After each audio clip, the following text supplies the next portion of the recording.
ಹಾಸನದಲ್ಲಿ ನಡೆದಂತ ಏನು ಗಣೇಶ ಉತ್ಸವದ ವೇಳೆ ಲಾರಿ ಹರಿದು 8 ಜನ ಮೃತಪಟ್ಟರ ಪ್ರಕರಣಕ್ಕೆ ಸಂಬಂಧಪಟ್ಟಂತೆ ಈಗ ಬಳ್ಳಾರಿಯ ಓರ್ವ ಯುವಕ ಕೂಡ ಸಾವನ್ನಪ್ಪಿರುವಂತದ್ದು. ಏನು ಹಾಸನದಲ್ಲಿ ಸರ್ಕಾರಿ ಕಾಲೇಜಿನಲ್ಲಿ ಇಂಜಿನಿಯರಿಂಗ್ ಮಾಡ್ತಕ್ಕಂಥ ಪ್ರವೀಣ್ ಕೂಡ ಈಗ ಮೃತಪಟ್ಟಿರುವಂತದ್ದು. ಅವರ ಕುಟುಂಬಸ್ಥರಲ್ಲೂ ಕೂಡ ಈಗ ಸಾಕಷ್ಟು ಆಕ್ರಂದನದ ವಾತಾವರಣ ಮನೆ ಮಾಡಿರುವಂತವ್ರು. ಅವ್ರ ಕುಟುಂಬಸ್ಥರು ಸಾಕಷ್ಟು ಏನು ದುಃಖದ ಮಡುವಿನಲ್ಲಿ ಕುಳಿತಿರುವಂತದ್ದು. ಈಗಾಗಲೇ ನೀವು ದೃಶ್ಯದಲ್ಲೇ ನೋಡ್ತಾ ಇರಬಹುದು. ಬಡ ಕುಟುಂಬದ ಏನು ಪ್ರವೀಣ್ ಇದ್ದ ಆತ ಸರ್ಕಾರಿ ಏನು ಇಂಜಿನಿಯರಿಂಗ್ ಕಾಲೇಜಿನಲ್ಲಿ 2ನೇ ವರ್ಷದ ಇಂಜಿನಿಯರಿಂಗ್ ಓದ್ತಾ ಇದ್ದ. ಹಾಗಾಗಿ ಅವರ ಮೇಲೆ ಸಾಕಷ್ಟು ನಿರೀಕ್ಷೆಗಳಿತ್ತು. ಜೊತೆಗೆ ತಾಯಿ ಕೂಡ ಮಗನ ಭವಿಷ್ಯಕ್ಕಾಗಿ ಕೂಲಿ ನಾಲಿ ಮಾಡಿ ಏನು ಎಜುಕೇಶನ್ ಅನ್ನ ಮಾಡಿಸ್ತಾ ಇದ್ಳು. ಹಾಗಾಗಿ ಒಂದ್ ರೀತಿಯಾಗಿ ಈಗ ಪ್ರವೀಣ್ ಏಕೈಕಿ ಇಲ್ಲ ಅನ್ನುವಂತ ಒಂದು ಮಾತನ್ನ ಕೇಳಿ ಈಗ ಅವರ ಕುಟುಂಬಸ್ಥರು ಎಲ್ಲರೂ ಕೂಡ ಸಾಕಷ್ಟು ದುಃಖದ ಮಡುವಿನಲ್ಲಿ ಮುಳುಗಿರುವಂತದ್ದು. ಏನ್ ಮಾಡ್ಬೇಕು, ಹೀಗೆ ಪ್ರವೀಣ್ ಏಕೈಕಿ ಇಲ್ಲ ಅನ್ನುವಂತ ಒಂದು ಸಂಗತಿಯನ್ನ ತಿಳಿದು ಈಗ ಸಾಕಷ್ಟು ಅವರ ಕುಟುಂಬಸ್ಥರು ಕೂಡ ದುಃಖವನ್ನ ಪಡ್ತಿರುವಂತದ್ದು. ನಮ್ಮ ಜೊತೆಗೆ ಮೃತನ ಕುಟುಂಬಸ್ಥರು ಕೂಡ ಇರುವಂತದ್ದು. ಅವ್ರನ್ನು ಕೂಡ ಈಗ ನೇರವಾಗಿ ಮಾತಾಡ್ಸ ಹೋಗ್ತೀನಿ. ಅಮ್ಮ, ಪ್ರವೀಣ್ ಅವರು ಯಾವಾಗ ಹಾಸನಕ್ಕೆ ಹೋಗಿದ್ರು, ಯಾವ ವರ್ಷದಲ್ಲಿ ಇಂಜಿನಿಯರಿಂಗ್ ಮಾಡ್ತಾ ಇದ್ರು, ಈ ವಿಚಾರ ನಿಮ್ಗೆ ಹೇಗೆ ಗೊತ್ತಾಯ್ತು? ಗಣೇಶ್ ಹಬ್ಬಕ್ಕೆ ಬಂದಿದ್ರು ಸರ್. ಬಂದವರು ರಿಟರ್ನ್ ಹೋದ್ರು. ಹಬ್ಬದ ದಿನ 2ನೇ ದಿನಕ್ಕೆ ಹೋದ್ರು ಸರ್ ಅವರು. ಹೋಗಿ ಅಲ್ಲಿ ಇಂಜಿನಿಯರಿಂಗ್ ಮಾಡ್ತಾ ಇದ್ರು ಸರ್. ಅದು ವಿಸರ್ಜನೆ ಐತೆ ಅಂತ ಸುಮ್ನೆ ನೋಡೋದಕ್ಕಂತ ಹೋಗಿದಾರ ಅಷ್ಟೇ.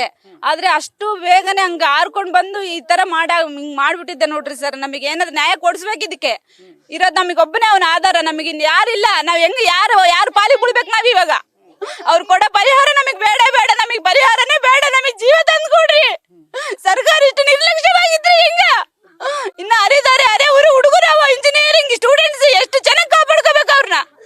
ಅಂತದ್ ಬಿಟ್ಟು ಇಷ್ಟು ನಿರ್ಲಕ್ಷ್ಯತೆ ಇದ್ರೆ ಹಿಂಗೆ. ಈ ಘಟನೆ ಆಗಿದೆ ಅನ್ನೋದು ಹೆಂಗ್ ಗೊತ್ತಾಯ್ತಮ್ಮ ನಿಮ್ಗೆ? ಅವ್ರ ಫ್ರೆಂಡ್ ಪಕ್ಕದಾಗಿದ್ರಂತೆ ಸರ್. ಅವ್ರು ಇನ್ಫಾರ್ಮ್ ಮಾಡಿದಾರೆ ನಮಗೆ. ಇನ್ಫಾರ್ಮ್ ಮಾಡಿದಾರೆ, ಪೆಟ್ಟಾಗಿಲ್ಲ ಅಂತ ಹೇಳಿದಾರೆ. ಅದಕ್ಕಾಗೆ ನಾವು ಸ್ಟ್ರಾಂಗ್ ಆಗಿದೀವಿ. ಇಲ್ಲ ಏನಾಗಿರಲ್ಲ, ನಮ್ಮ ಮಗ ನಮಗೆ ತಿರುಗಿ ಬರ್ತಾನೆ ಅಂತ ಅದೇ ಹೋಪ್ಸಲ್ಲಿ ನೈಟ್ ಗಂಡು ಕೂಡ ಮುಚ್ಚಿಲ್ಲ. ನಾವು ಕಾಯ್ತಾನೆ ಇದೀವಿ. ಅವ್ನು ಬರ್ತಾನೆ ಅನ್ನೋದ್ರಾಗೆ ಇದೀವಿ. ಲಾಸ್ಟ್ ಮೂಮೆಂಟ್ಗೆ 4 ಗಂಟೆಗೆ ಗೊತ್ತಾಗಿದೆ ಸರ್ ಈ ತರ ಆಗಿದೆ ಅಂತ. ಆದ್ರೆ ಅದನ್ನ ಅವ್ನು ಇವಾಗೂ ನಮಗೆ ಇಲ್ಲ ಅಂದ್ರೆ ಅಸಲು ಅರಗಿಸ್ಕೊಳಕ್ಕೆ ಆಗ್ತಾ ಇಲ್ಲ ನಮಗೆ ಅಸಲು. ಓದ್ನೆಲ್ಲ ಹೆಂಗಿದ್ದಮ್ಮ? ಚುರುಕ ಇದ್ದ? ಹೇಗೆ? ಚೆನ್ನಾಗ್ ಓದ್ತಿದ್ದ ಸರ್. ಅವ್ನು ಚೆನ್ನಾಗಿ ಎಲ್ಲದ್ರಾಗ ಸ್ಪಾರ್ಟ್ ಅದನ್ನ ಚೆನ್ನಾಗ್ ಓದ್ತಿದ್ದ, ಚೆನ್ನಾಗ್ ಮಾಡ್ತಿದ್ದ ಎಲ್ಲದ್ರಾಗ. ನಮ್ಗೆ ಎಲ್ಲದಕ್ಕೂ ಅವನೇ ಒಬ್ಬನ ದೊಡ್ಡ ಶಕ್ತಿ ಅನ್ನಂಗಿದ್ದ. ನಮಗೆ ನಮ್ಮ ಮನೇಲಿ 4 ಜನ ಹೆಣ್ಮಕ್ಳು, ನಮಗೆ ಎಲ್ಲದಕ್ಕೂ ಅನುಕೂಲ ಮಾಡ್ಕೊಡ್ತಿದ್ದ. ಎಲ್ಲರಿಗೂ ಅವನೇ ದೊಡ್ಡ ಮಗ ತರ ಇದ್ದ ಸರ್ ನಮಗೆ. ಅಂತದ್ದು ಇಂಥ ಘಟನೆ ಆಗೈತೆ ಅಂದ್ರೆ ನಮ್ಗೆ ಅಸಲು ಅರಗಿಸ್ಕೊಳಕ್ಕೆ ಆಗ್ತಾ ಇಲ್ಲ.